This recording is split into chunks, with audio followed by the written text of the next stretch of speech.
श्री गणेशाय नमः. गणपती बाप्पा मोरया. आज आपण श्री गणेश चतुर्थीविषयी विशेष निरूपण ऐकणार आहोत. यावर्षी सप्टेंबर महिन्यामध्ये 7 सप्टेंबर 2024 रोजी श्री गणेशाचं म्हणजे आपल्या लाडक्या गणरायाचं आगमन होत आहे. आपण सर्वांनी गणरायाचं हार्दिक स्वागत करायचं आहे. या श्री गणेशाचं संपूर्ण हिंदुस्थानातील अनेक श्रेष्ठ संतांनी भक्तिभावाने अभिवादन केलेलं आहे, नमन केलेलं आहे. संत श्रेष्ठ श्री संत ज्ञानेश्वर आणि श्री समर्थ रामदास स्वामी यांनी आपल्या ग्रंथांमध्ये श्री गणेश वंदन आणि श्री गणेश स्तवन करून आपल्या ग्रंथांना सुरुवात केलेली आहे. श्री रामदास स्वामींनी आपल्या दासबोध या ग्रंथामध्ये गणेश स्तवन केलेलं आहे. समर्थ सांगतात की सर्वात आधी आपल्या सर्वांच्या हृदयस्थ वसणाऱ्या गणेश रूपी जाणिवेला साष्टांग नमस्कार. सर्वांचं मन वेधून घेणारा वेगळ्या आकाराचा हा गणपती म्हणजे सगळ्यांचं जिव्हाळ्याचं देवस्थान आहे. गणेशाचं हे मनमोहक रूप आपल्याला किती आनंद देतं. संत मंडळी तर गणेशाच्या सगुण आणि निर्गुण रूपाला अनुभूतीने जाणतात. सर्व सिद्धी प्रदान करणारा, अज्ञान भ्रम दूर सारून ज्ञानाचा प्रकाश आपल्या अंतकरणात पसरवणाऱ्या अशा या गणेशाचे स्मरण अद्वैत ग्रंथरूपी आपल्याला आढळते. त्याच्या दिव्य स्वरूपाची प्रार्थना संत मंडळी करतात. ज्याप्रमाणे ज्ञानेश्वरीच्या प्रारंभी ओम नमोजी आद्या असं ज्ञानदेव श्री गणेशाला वंदन करतात आणि तुकाराम महाराज तुकाराम गाथेमध्ये ओंकार प्रधान रूप गणेशाचे असे वंदन करतात. तसेच समर्थ रामदास स्वामी मनोबोधाच्या आरंभी गणाधीश जो ईश सर्वा गुणांचा अशा प्रकारे गणेश रूपी जाणिवेला साथ घालतात. गणेशाची कृपा असेल तरच त्यांच्या अंतरंगीचा भाव अशा अद्वैत ग्रंथांच्या माध्यमातून आपल्या अंतरंगी सद्भावनेच्या रूपाने कळू शकणार आहे. प्रत्येक कार्याच्या आरंभी म्हणजे कोणतंही कार्य करताना, कार्याची सुरुवात करताना श्री गणेशाची म्हणजेच गणपतीची पूजा करण्याची, त्यांचं स्मरण करण्याची प्रथा आपल्याकडे सर्व हिंदू धर्मामध्ये आहे. दासबोधाचं चिंतन अभ्यास हा तर ज्ञान यज्ञ आहे. आपल्या अज्ञानरूपी समिधा या यज्ञात टाकून ज्ञानरूपी मांगल्याचा प्रसाद अनुभवायचा आहे. म्हणून त्या गणेशाला वंदन आणि त्याचं स्तवन अत्यंत महत्त्वाचं असल्यामुळे ते समर्थांनी केलेलं आहे. आपल्या हिंदू धर्मामध्ये एकच परमेश्वर अनेक देवदेवतांच्या रूपांनी आकारांनी नटलेला आहे. ही सगळी एकाच परमात्म्याची, एकाच परमात्मा स्वरूपाची रूपे असली तरी सृष्टीमध्ये वेगवेगळी जबाबदारी पार पाडणारी अशी यांची कार्ये आहेत. जसं ब्रह्मदेवानं सृष्टी निर्माण केली, भगवान श्री विष्णूंनी सृष्टीचं पालन केलं किंवा पालन करतात, तर देवादिदेव महादेव हे संहार करता आहेत. या सर्वांच्या बरोबर परमेश्वराची आदिशक्ती कार्य करत असते. या सगळ्यांच्या पलीकडे तो आत्माराम म्हणजे मूळ पुरुष आहे. मुळारंभ आरंभ तो निर्गुणांचा असं समर्थांनी मनोबोधात सांगितल्याप्रमाणे त्या निर्गुणाच्या आत्माराम रूपी मूळ पुरुषाच्या आरंभी असणारी जाणीव म्हणजेच श्री गणेश. हीच गणेश रूपी जाणीव संपूर्ण विश्वाला व्यापून उरलेली आहे. तर हे आपल्याला आपल्या दररोजच्या काही उदाहरणांवरून लक्षात येईल. आपण मोबाईल वापरतो, मोबाईलवर बोलतो, आपण मोबाईलद्वारे संभाषण करतो. एका मोबाईलमधून दुसऱ्या मोबाईलमध्ये ऐकायला जाणे किंवा त्याचे फोटो दिसणे, चित्र दिसणे, शब्द उमटणे म्हणजे एका मोबाईलमधून दुसऱ्या मोबाईलमध्ये डाटा संक्रमित होणे, त्यासाठी आवश्यक असणारे विशिष्ट तरंग लहरी व्हायब्रेशन्स म्हणजेच नेटवर्क या संक्रमणासाठी आवश्यक आहे. ते तरंग आपल्या भोवती सतत असूनही आपल्याला ते कधीही दिसत नाहीत. तसंच त्याचप्रमाणे श्री गणेशाची जाणीवरूपी तरंग सगळीकडे भरून उरलेली आहे. या जाणीवेच्या नेटवर्कशिवाय कुठल्याच प्रकारची कृती होत नाही. म्हणजेच आपले बोललेले, ऐकलेले, वाचलेले शब्द या जाणीवरूपी नेटवर्कमधूनच आपल्या अंतरंगात पोचतात. हे आपल्या हृदयाशी भिडणारे शब्द आपल्यात स्फूर्ती निर्माण करतात. जाणीव अंतरंगात पोचून त्यातून कर्माला प्रेरक अशी स्फूर्ती येते. ही प्रथम स्फूर्ती म्हणजेच मूळ माया शारदा होय. या शारदेचा विस्तार म्हणजे आपलं कर्म असतं. या कर्मातून हे दृश्य जग साकार होतं. म्हणजेच दृश्य जगाला कर्माचं अधिष्ठान आहे, कर्माला स्फूर्तिरूपी शारदेचं अधिष्ठान आहे आणि शारदेला गजानन रूपी जाणीवेचं अधिष्ठान आहे. म्हणून हा गजानन या संपूर्ण विश्वाची आदी देवता आहे. याची जाण सर्वांनी ठेवावी.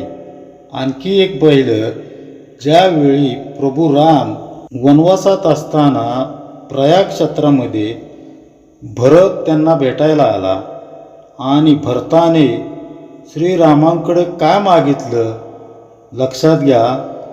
भरत रामांकडे मागतोय की अर्थ, धर्म, काम, मोक्ष हे मला काहीच नकोय, तर जन्मोजन्मी मला तुझ्या चरणी प्रेमच निर्माण होईल असं वरदान दे.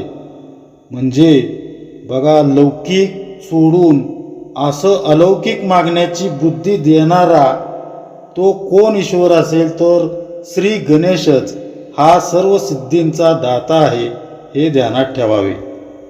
आणखी एक उदाहरण पाहिलं तर प्रल्हादाच्या निरागस प्रार्थनेला हाक देऊन त्याच्या रक्षणासाठी भगवान श्री विष्णू नृसिंह रूपाने खांबातून प्रकट झाले. त्यांना खांबातून प्रकटणं भाग पडलं. सगळं जग एका बाजूला तर तुम्ही दुसऱ्या बाजूला असतानाही शुद्ध प्रार्थना करणाऱ्यालाच भगवंत जवळ करतो. हेच प्रल्हादाच्या अनन्य नाम भक्तीतून दिसून येतं. तीच गोष्ट ध्रुव बाळाची सगळ्यांनी दूर लोटलं, पण त्याची निरागस प्रार्थना ऐकून परमेश्वर त्याच्याकडे धावत आले आणि त्याला आढळ पदाचं वरदान दिलं.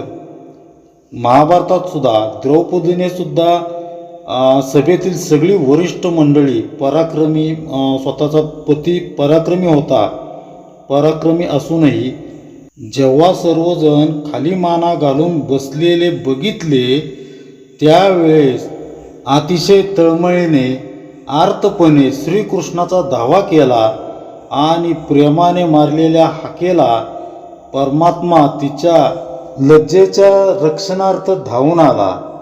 तीच आणि तशीच प्रार्थना जर आपण अंतरंगाच्या निरागसतेतून तळमळीनं, आर्ततेनं, आर्तभावनेनं करणं हीच त्या गणपतीची कृपा आहे.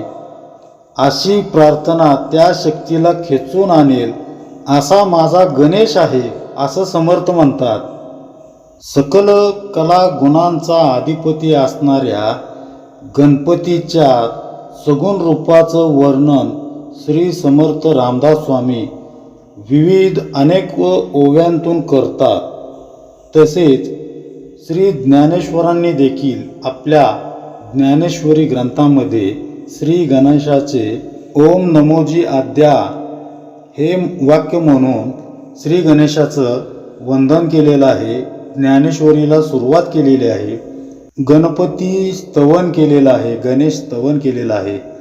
ज्ञानेश्वर महाराज काय म्हणतात ज्ञानेश्वरीमध्ये, आपल्या रूपाचा अनुभव स्वतः आपणच आणून देणाऱ्या, वेदांना ज्ञान देणाऱ्या श्रेष्ठ अशा आत्मतत्वरूप ओंकारा, मी निवृत्तीदास तुला जय जयकाराने वंदन करीत आहे. बघा किती नम्रता आहे पहा. पुढे ज्ञानेश्वर महाराज म्हणतात, श्री गणेशा मी वंदन करत आहे, ते कृपा करून ऐक. तूच सर्वांच्या बुद्धीला ज्ञानाचा प्रकाश देणारा गणेश आहेस. प्रत्येक वेद तुझी मूर्ती आहे. वेद मंत्रांचे सामर्थ्य हे त्या मूर्तीची कांती आहे. स्मृती ग्रंथ त्या मूर्तीचे अवयव आहेत. ज्या अक्षरात ते ग्रंथ लिहिलेले आहेत ती अक्षरे तुझा अंगरखा असून स्मृतींचा समाज रक्षण हा उद्देश त्या अंगरख्याची शुभ्रता आहे. पुढे ज्ञानेश्वर महाराज म्हणतात, 18 पुराणे तुझ्या मूर्तीला चढवलेले अलंकार आहेत. त्यांच्या रचना पद्धती ही कोंदणे असून त्यामध्ये सुंदर सिद्धांत वाक्यांचे हिरे जडवलेले आहेत. सुंदर स्तोत्रे तुझा रंगीत पितांबर आहे. व्यास वाल्मिकींच्या कल्पनांवर आधारित असलेली काव्यनाटके ही तुझ्या कमरेची साखळी आहेत. त्या काव्यनाटकातून सूचित केलेली कल्याणदायी आचरणे कळून चोखंदळ वाचकांना जो आनंद होतो तो त्या कमरबंदाला लावलेल्या घुंगरांचा ध्वनी होय. 6 दर्शने हे तुझे 6 हात आहेत. प्रत्येक दर्शन मोक्षलाभ घडवून देते, पण प्रत्येकाचा मार्ग भिन्न आहे, म्हणून प्रत्येक हातात भिन्न आयुध आहे. सांख्य दर्शनी हातात परशु, पातंजल योग दर्शनी हातात अंकुश, वेदांत दर्शनी हातात आनंदमय असा मोदक, चौथ्या न्यायदर्शनी हातात भरभक्कम दंत आहे.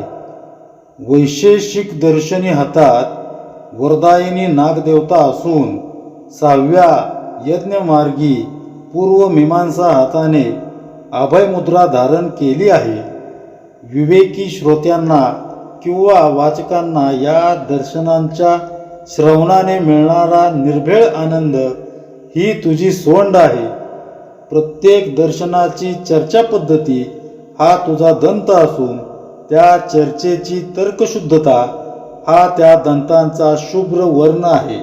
ज्ञानेश्वर महाराज पुढे म्हणतात की, मला एकदा असेही म्हणावेसे वाटते की 2 मीमांसा या तुझ्या कर्णाखालील स्त्राव गळणाऱ्या जागा असून त्यातून निघणारा जो ज्ञानरूपी मधू आहे तो भ्रमररूपी मुनी प्राशन करीत असतात. तुझ्या मस्तकावरील गंडस्थळे म्हणजे सुरस अशी द्वैत व अद्वैत मते आहेत. त्यातून सांगितलेली प्रमेये ही तेजस्वी पोवळी आहेत. सुंदर ज्ञान मकरंदांनी परिपूर्ण असलेली 10 उपनिषदे हा तुझ्या मस्तकावर ठेवलेला 10 कमळी मुकुट आहे. अकार तुझे चरण असून उकार तुझे उदर आहे आणि क्षितिजापर्यंत पोचणारा मकार म्हणजे तुझे मस्तक आहे. या जगताच्या आदिबीजा ओंकार रूप गणेशा तुला माझे वंदन. पहा, श्री समर्थ रामदास स्वामी आणि श्री संत ज्ञानेश्वर यांनी किती सुंदर असे श्री गणेश वंदना, श्री गणेश स्तवन, तसेच संत तुकाराम महाराज, एकनाथ महाराज अशा विविध संतांनी वेळोवेळी सुरुवातीला ग्रंथाच्या प्रारंभी सुरुवातीला श्री गणेश वंदना, गणेशाला वंदन करून, गणेश स्तुती करून, गणेश स्तवन करून, गणेश वंदना करून श्री गणेशांना नमन केलेलं आहे. तसेच संपूर्ण भारतभर विविध आणि निरनिराळ्या संतांनी श्री गणेशांना वेळोवेळी वंदन करून, नमन करून आपल्या कार्याला सिद्धी केलेली आहे. अशा या ज्ञानरूपी गणेशाला आपणही सर्वांनी वंदन करून प्रत्येकावर, आम्हा प्रत्येकावर श्री गणेशाचा वरदहस्त कृपादृष्टी राहो. अशी आपण ईश्वरचरणी आणि श्री गणेश चरणी प्रार्थना करूया. धन्यवाद.